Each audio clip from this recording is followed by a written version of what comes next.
Welcome to the fifth CJ tutorial video. In this video, we're going to fly traffic patterns. Before we do that though, let's brief the flight and talk about some characteristics when flying the traffic pattern in a CJ.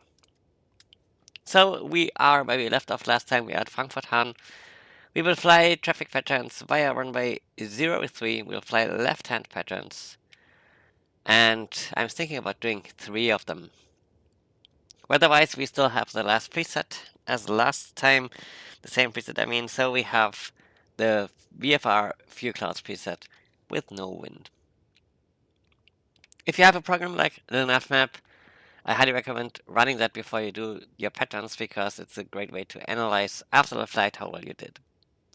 So for performance, basically the same data as last time. I've marked what has changed here. So for the initial takeoff weight, we have the same 8,400 and we expect to burn about 100 pounds per pattern.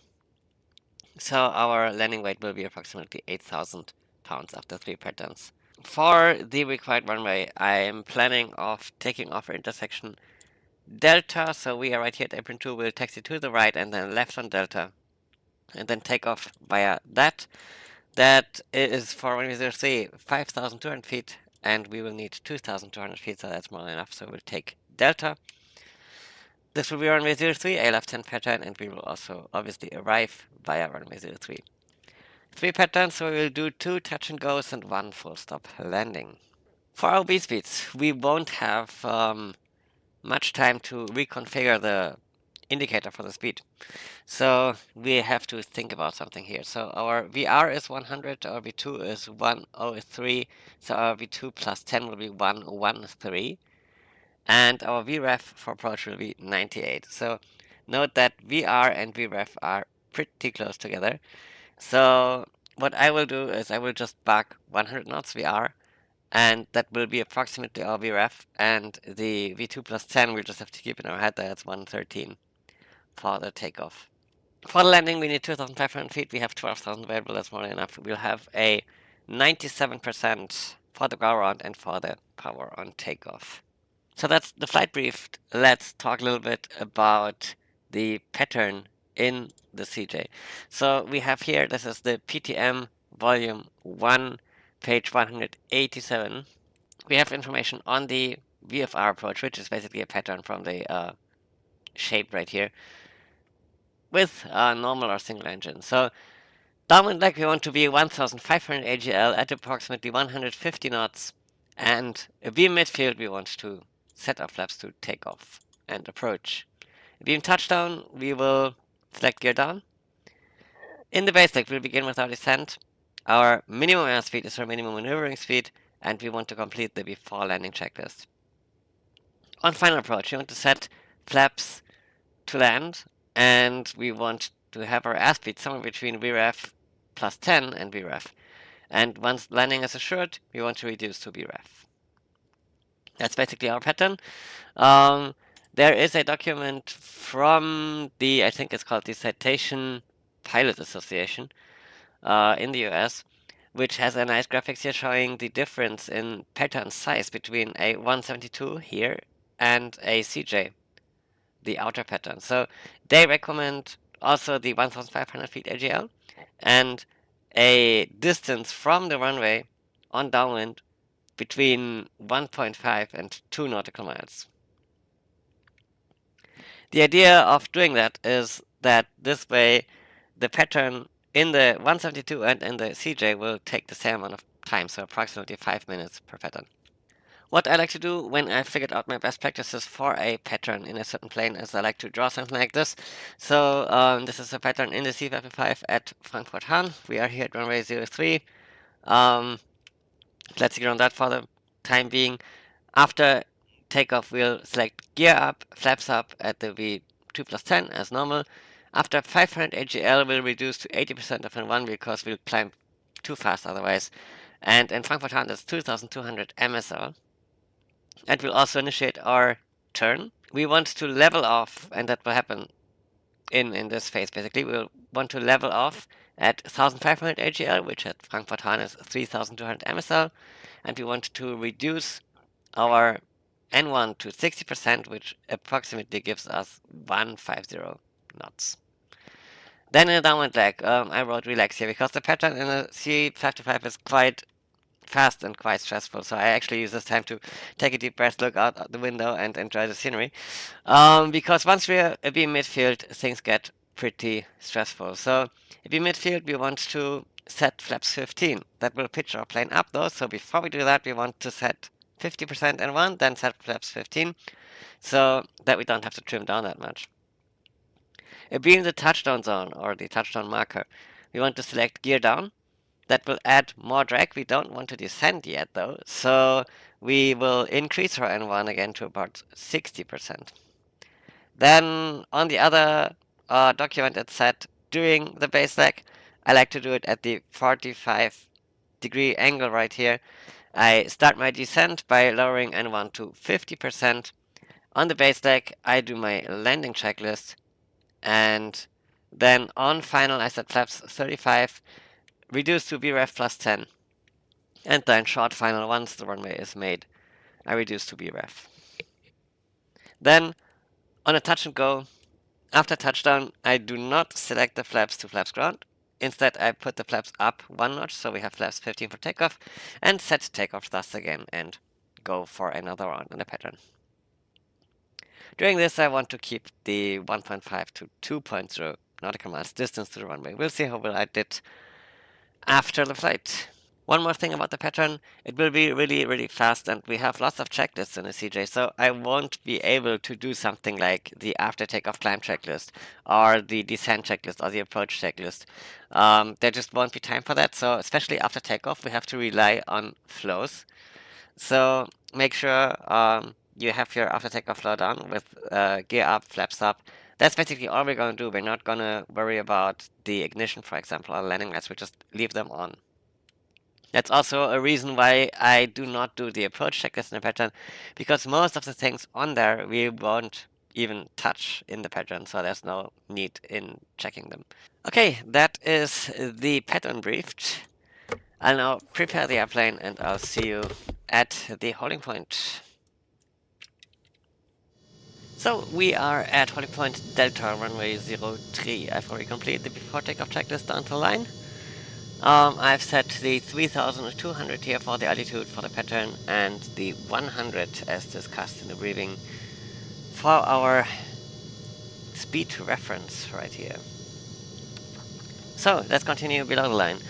Speed to static heat goes on, NTSDA system stopping quiet, anti-call goes on, the landing recon lights go to landing, transponder goes to out. Radar is off, announcement panel is considered. Those are the thrust attenuators. That's the before takeoff checklist complete.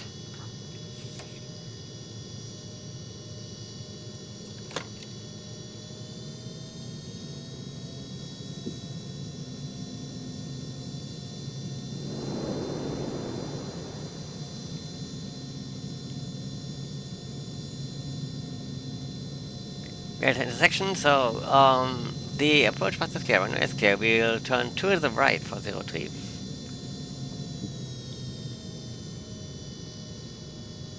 We cannot identify the runway by its numbers now, so we need to kind of rely on our HSI for that. But that looks like 03 identified. This will be a 97% takeoff, N1 is 100, and VREF plus 2 is 113, and we are flying to 3,200 feet. Let's go. 97%. Make a note of where your hand is for the 97% position approximately, because we'll need that.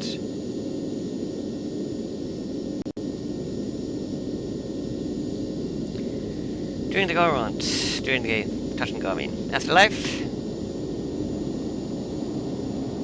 60 cross check.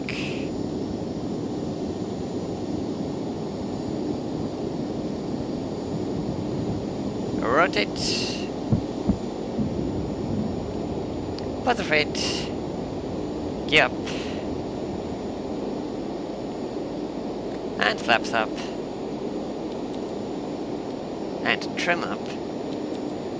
And we're waiting for 2,200.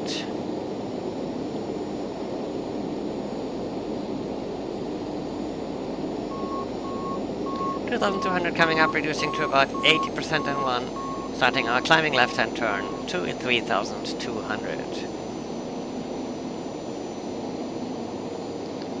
Now in the crosswind leg.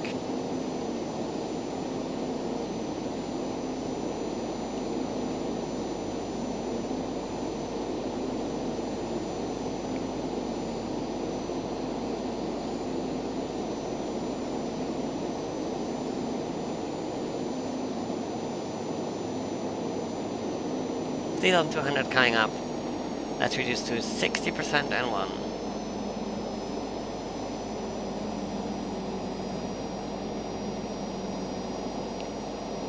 And turn downwind.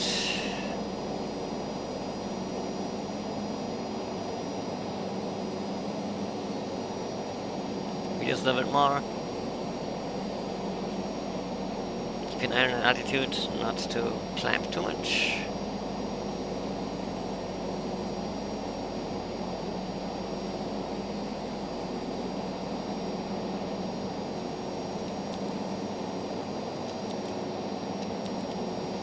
Trim the plane out. We are now in the relaxed phase of my graphic there.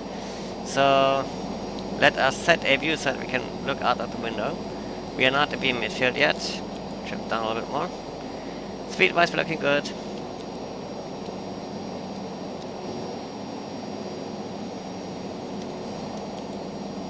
We're about midfield, so reduce to 50% and 1.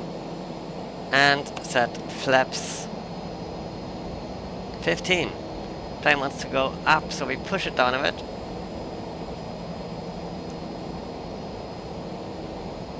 No real need to retrim, the plane will decelerate. Yeah, retrim a bit. But there we go, let's have a look outside again. So we are beam our touchdown zone now, so gear down. We want to still keep our altitude, so let's go back to about 60% and 1, that is. Have another look outside. I just reset this camera view.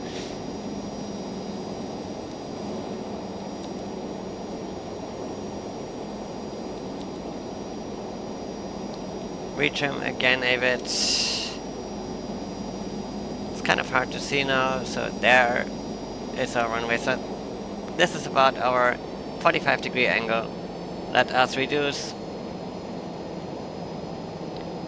to 50%. Initiate our descent. And we have our landing checklist to go. Ignition is still on, landing gears down, flaps defer.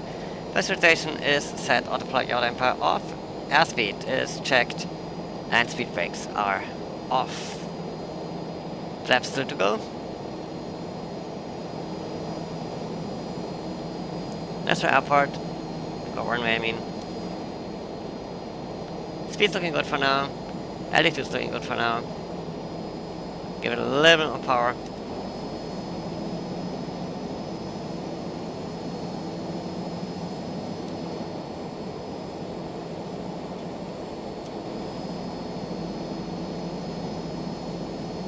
Puppy's looking good.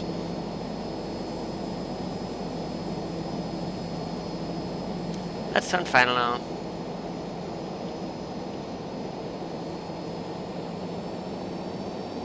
Give it a little bit more power in the turn there.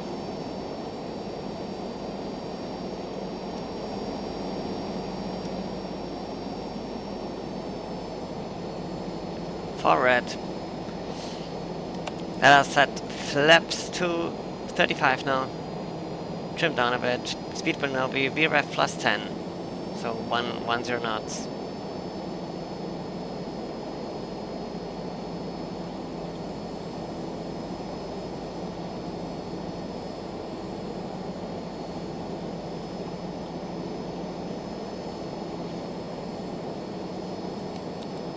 Trim up a bit. Once we have the landing assured, we will reduce to VREF, which is 98.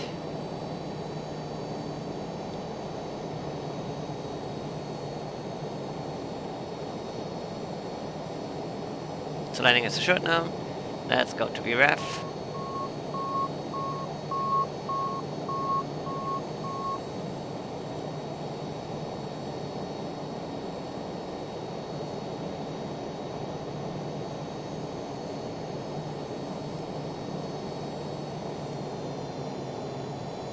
Notice the green circle. Let's go power to idle now.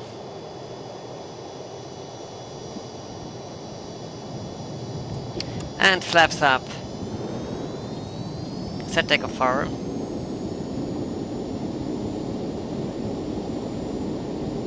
And rotate. That's positive rate, gear up. And flaps up. We can trim up again. There's 200 AGL coming up. 500 AGL, I mean. So, reduce the power to 80%. Left-hand climbing turn.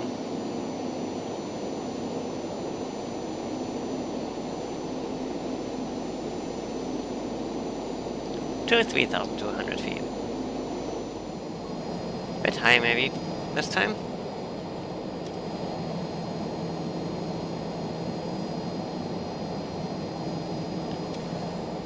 Let us start our turn.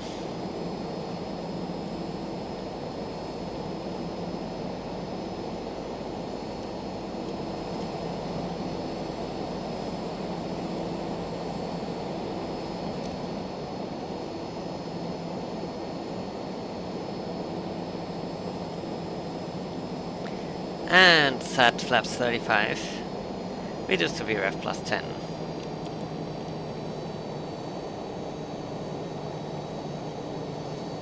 Overshot this one a little bit, but we can correct for that.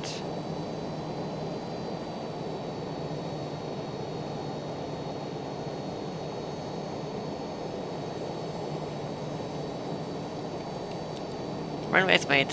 Let's reduce to VREF. And flaps down landing checklist complete.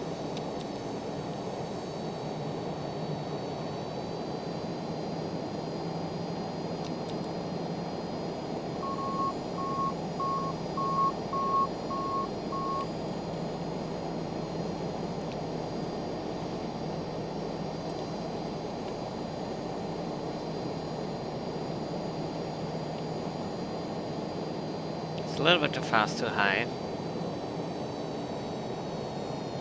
Throttle to idle.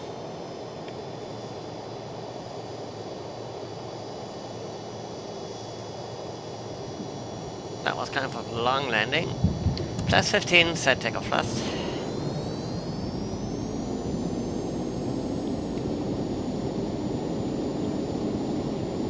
Rotate.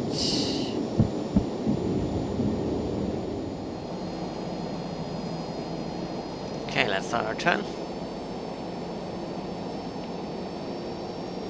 Already quite low.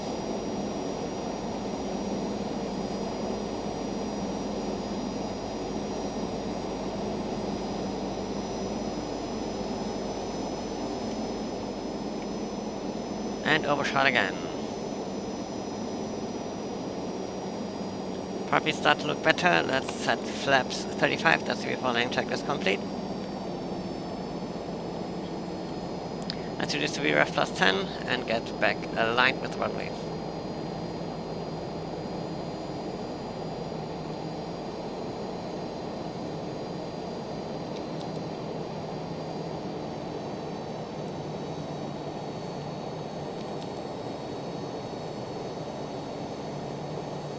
That's runway made. Let's reduce to VREF.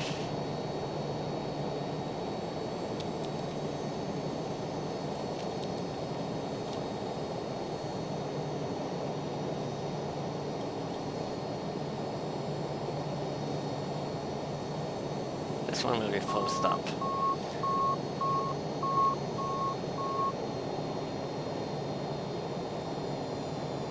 It's not coming too high, reduce power a little bit more. Speed's looking good.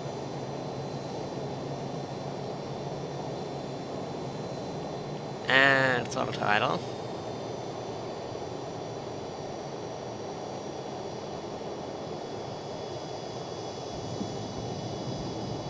That was better. So, flap 60. Let's decelerate. That was Charlie, we won't be able to make that.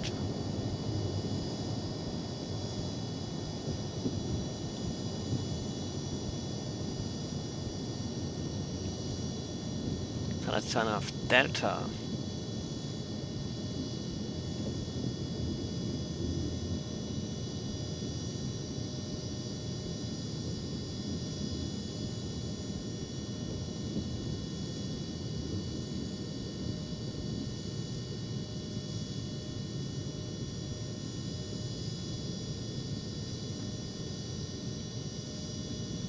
That turn was a bit too fast.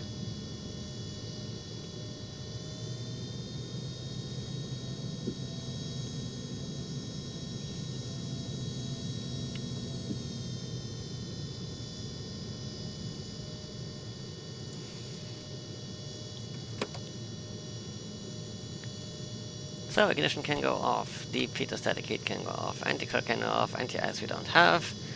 These we bring back to the taxi position, transponder goes back to standby, flaps go up. And that's the after landing checklist. After landing, flaps up, ignition, normal pitot-static off, landing anti-curl are on, are set. Anti-ice is off, transponder set, standby radars off.